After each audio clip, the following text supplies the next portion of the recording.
আজ থেকেই রাজ্যে শুরু হয়ে গেল এসআইআর এর প্রক্রিয়া। বিরোধী দলনেতা শুভেন্দু অধিকারী ঠিক কি বলছেন এই নিয়ে শুনুন। এসআইআর আগেও হয়েছে, এখনো হবে। এসআইআর হচ্ছে পঞ্জীভুক্ত ভোটার তালিকা। অনুপ্রবেশকারীদের নাম ভোটার তালিকা করবে না, যারা ভারতীয়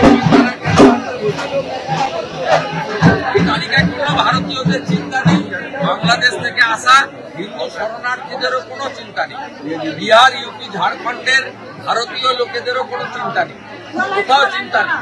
কোন ভারতীয়দের এতটুকু চিন্তা নেই, সে যে দল করুন না, এমনকি ভারতীয় মুসলমানদেরও কোনো চিন্তা নেই। এই এসআইআর এর যে ঘোষণা, তার সঙ্গে বিহারের এসআইআর এর নোটিফিকেশনের কিন্তু বেশ কিছু তফাৎ আছে। এখানকার বিজেপি হই হই করে বলেছিলেন সিএএ এর কথা। 2014-র মধ্যে যারা এসছেন, তার মানে 2014-র ওই ডেট ইলেকশন কমিশনের কাছে কোনো মানে রাখে না। তারা বলছে 1987 সালের কথা। 87 সালের আগের কাগজ দেখাবে এইরকম লোকজনও কিন্তু এখন কমই বেঁচে আছেন, এটা মাথায় রাখা দরকার। ন্যাশনাল রেজিস্টার অফ সিটিজেনশিপ, এটা তো বাংলায় নেই, বা যে 12টা রাজ্যের কথা বলেছেন তার কোথাও নেই এনআরসি, আছে একমাত্র আসামে, আর আসামেই হচ্ছে না।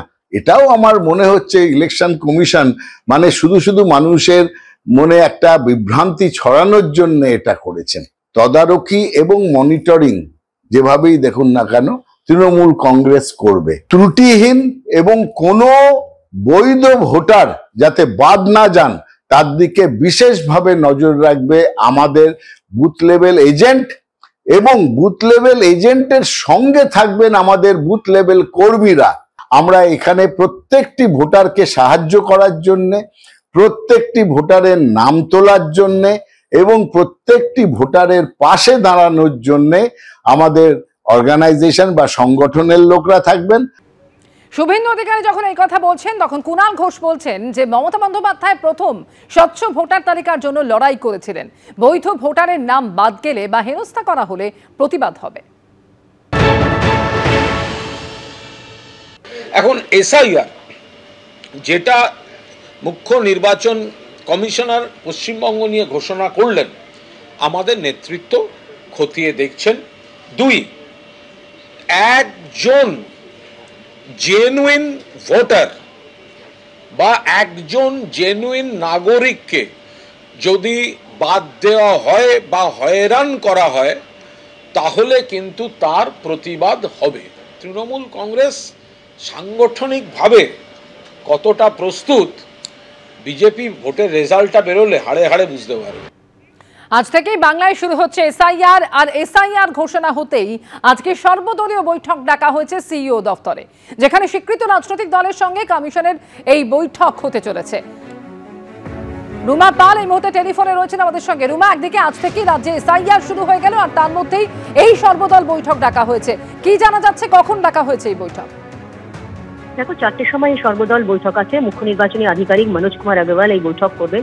খুবই স্বাভাবিক, আজকে থেকে এসআইআর শুরু হচ্ছে, কিন্তু 4 নভেম্বর থেকে অর্থাৎ 4 নভেম্বর থেকে কিন্তু বিএলওরা যাবেন, বাড়ি বাড়ি যাবেন, ভোটারদের কাছে যাবেন। তবে তার আগে রাজনৈতিক দলের কিন্তু একটা গুরুত্বপূর্ণ ভূমিকা রয়েছে, মূলত বিএলএদের, বুথ লেভেল এজেন্ট যারা রয়েছে, এবং এসআইআর প্রক্রিয়া সম্পর্কে পুরোপুরি বিষয়টা আরো একবার অবহিত করার জন্যই কিন্তু এই সর্বদল বৈঠক ডাকা হয়েছে। এবং এটাও ঠিক যে যেহেতু বিএলওরা যখন বিভিন্ন বাড়ি বাড়ি যাবেন এবং এমিউনারেশন ফর্ম দেবেন, সেক্ষেত্রে কোনো অসুবিধা, কোনো ক্ষেত্রে যদি সেটা যদি কোনো অসুবিধা দেখা দেয়, অনেক ক্ষেত্রেই যদি দেখা যায়, তাহলে বিএলও রয়েছে ওখানে, বুথ লেভেল এজেন্টরাও রয়েছে, তারাও বিষয়টা দেখবেন। এবং অবশ্যই কমিশন যেমন জানিয়েছে যে বিএলওরা বিএলএদের থেকেও কথা বলে বা তাদের সাথে বৈঠক করেও বলে দিতে পারেন যে এই কোনো ভোটারের ক্ষেত্রে এই সমস্যা রয়েছে, সেক্ষেত্রে বিএলএরা সেই সমস্যার সমাধান করতে পারে, এবং তার যদি কোনো ফর্মে যদি কোনো অসুবিধা হয় সেক্ষেত্রে তারাও কিন্তু সেটা সাহায্য করতে পারে। অর্থাৎ রাজনৈতিক দলের যে সাহায্যের প্রয়োজন রয়েছে, তাদের সাহায্যার্থেই কিন্তু এই প্রক্রিয়া সম্পন্ন করা সম্ভব হবে, এবং সে কারণেই কিন্তু এই সর্বদল বৈঠক করা হচ্ছে, এবং প্রত্যেকটা রাজনৈতিক দলকে জানিয়ে দেওয়া হচ্ছে যে এসআইআর এর বিষয়টা আরো একবার, যেহেতু কোনো বৈধ ভোটার বাদ যাবে না এমনটাই কিন্তু কমিশন বলেছে। অবৈধ ভোটারের ক্ষেত্রে অবশ্যই সেটা তাদের নাম বাদ দেওয়া হবে, এবং সেক্ষেত্রে রাজনৈতিক দলগুলোর যে সাহচর্য প্রয়োজন, তাদের যে সহযোগিতা প্রয়োজন নির্বাচন কমিশন সেটাই কিন্তু আরো একবার জানানোর জন্যই কিন্তু এই সর্বদল বৈঠক করছে। সর্বদল বৈঠক করার পর অবশ্যই সাংবাদিক সম্মেলন করবেন মুখ্য নির্বাচনী আধিকারিক মনোজ কুমার আগরওয়াল। ধন্যবাদ। আজ থেকেই বাংলায় শুরু এসআইআর। গতকালই সাংবাদিক বৈঠক করে এসআইআর এর দিনক্ষণ ঘোষণা করেছে নির্বাচন কমিশন। শুধুমাত্র বাংলায় নয়, বাংলা সহ মোট 12টি রাজ্য এবং কেন্দ্রশাসিত অঞ্চলে শুরু হচ্ছে এসআইআর। বাংলা, ছত্তিশগড়, মধ্যপ্রদেশ, রাজস্থান, উত্তরপ্রদেশ, আন্দামান নিকোবর, পুদুচেরি, এছাড়াও গোয়া, গুজরাট, কেরল, লাক্ষাদ্বীপ, তামিলনাড়ুতে শুরু হচ্ছে এসআইআর এবং দিনক্ষণও একেবারে নির্দিষ্ট করে জানিয়ে দিয়েছে নির্বাচন কমিশন।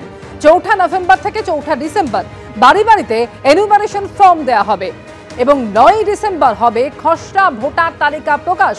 9 ডিসেম্বর থেকে 8 জানুয়ারি পর্যন্ত যদি কোনো অভিযোগ থাকে সেই অভিযোগ জানানো যাবে।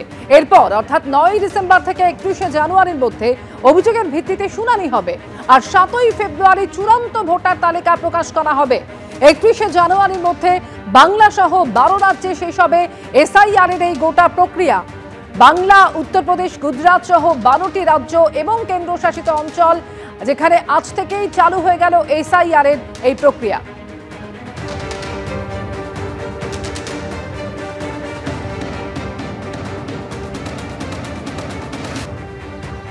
আজ থেকে রাজ্যে শুরু এসআইআর এবং ধাপে ধাপে এগোবে এই গোটা এসআইআর এর প্রক্রিয়া।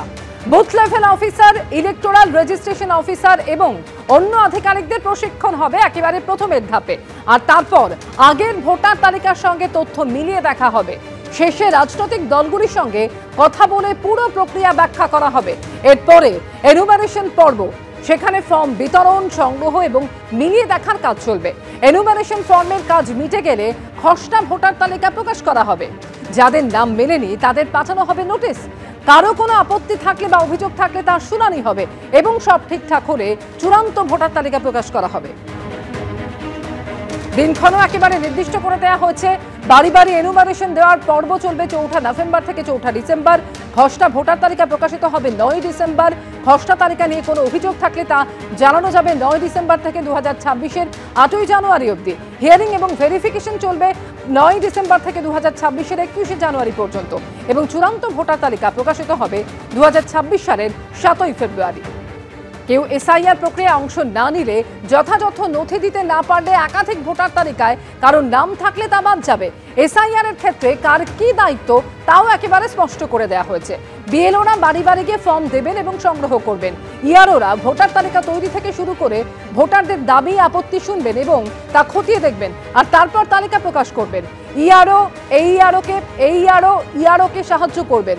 ভোটের সময় জেলা শাসক, জেলা নির্বাচনী আধিকারিকের দায়িত্ব পালন করেন।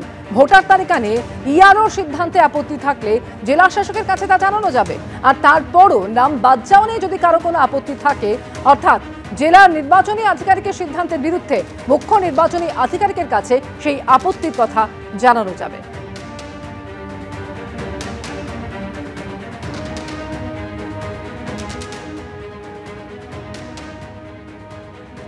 এর আগে পশ্চিমবঙ্গে শেষবার এসআইআর হয়েছিল 2002 সালে। সেই বছরের ভোটার তালিকার ভিত্তিতেই এ রাজ্যে এসআইআর প্রক্রিয়া এগোবে। ইতিমধ্যে পশ্চিমবঙ্গে 2002 সালের ভোটার তালিকা প্রকাশিত হয়েছে। তা দেখা যাবে মুখ্য নির্বাচনী আধিকারিকের দফতরের ওয়েবসাইটে। 2002 সালের তালিকায় যাদের নাম রয়েছে তাদের এবার আর কোনো নথি দিতে হবে না। 2002 সালের তালিকায় মা বাবার নাম থাকলেও আর কোনো নথি লাগবে না। শুধু কমিশনের ওয়েবসাইটে গিয়ে ম্যাচিং প্রক্রিয়া করে নিতে হবে, যে ভোটাররা নিজেরাই যা করতে পারবেন। 2002 সালের ভোটার তালিকায় যাদের নিজেদের বাবা মার নাম নেই তাদের নথি দিয়ে নাম তুলতে হবে। আর এক্ষেত্রে কোন কোন নথি দেওয়া যাবে?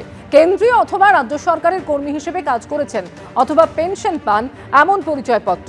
1987 সালের 1 জুলাইয়ের আগে ব্যাংক, পোস্ট অফিস, এলআইসি, স্থানীয় প্রশাসনের দেওয়া যে কোনো নথি, বার্থ সার্টিফিকেট, পাসপোর্ট, মাধ্যমিক বা তারপরে শিক্ষাগত যোগ্যতার সার্টিফিকেট, রাজ্য সরকারের উপযুক্ত কর্তৃপক্ষের দেওয়া বাসস্থানের শংসাপত্র, ফরেস্ট রাইট সার্টিফিকেট, জাতিগত শংসাপত্র, কোনো নাগরিকের ন্যাশনাল রেজিস্ট্রার, স্থানীয় প্রশাসনের দেওয়া পারিবারিক রেজিস্ট্রার, জমি অথবা বাড়ির দলিল, এই সমস্ত নথিপত্রই দেওয়া যাবে। আর এছাড়া সুপ্রিম কোর্টের নির্দেশ অনুযায়ী পরিচয়পত্র হিসেবে আধার কার্ডও দেখানো যাবে, তবে তা দেখে নাগরিকত্বের দাবি করা যাবে না।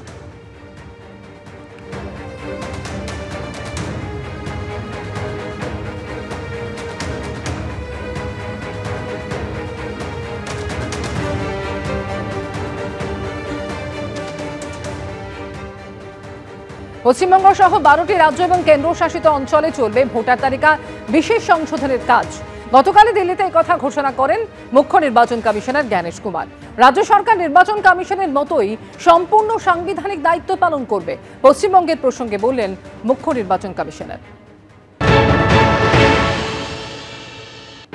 पश्चिम बंगाल से कई बार ये बात आई है कि वो होने नहीं देंगे एसआईआर। स्पष्ट करना चाहता हूं कि संविधान के अंतर्गत हर संवैधानिक संस्था को अपना दायित्व निभाना होता है। आर्टिकल 324 सब क्लॉज 6 के तहत मतदाता सूची तैयार करने के लिए या मतदान कराने के लिए जिन भी चुनावी कर्मियों की आवश्यकता चुनाव आयोग को होगी वो राज्य सरकार मुहैया करा के डेपुटेशन पर देने के लिए बाध्य है। इसी तरीके से कानून व्यवस्था की जो आपने बात की वो राज्य सरकार की संवैधानिक जिम्मेदारी है और मुझे इसमें कोई भी संकोच नहीं है कि हर राज्य सरकारें चुनाव आयोग की तरह ही अपनी पूरी संवैधानिक दायित्व का निर्वहन करेंगी।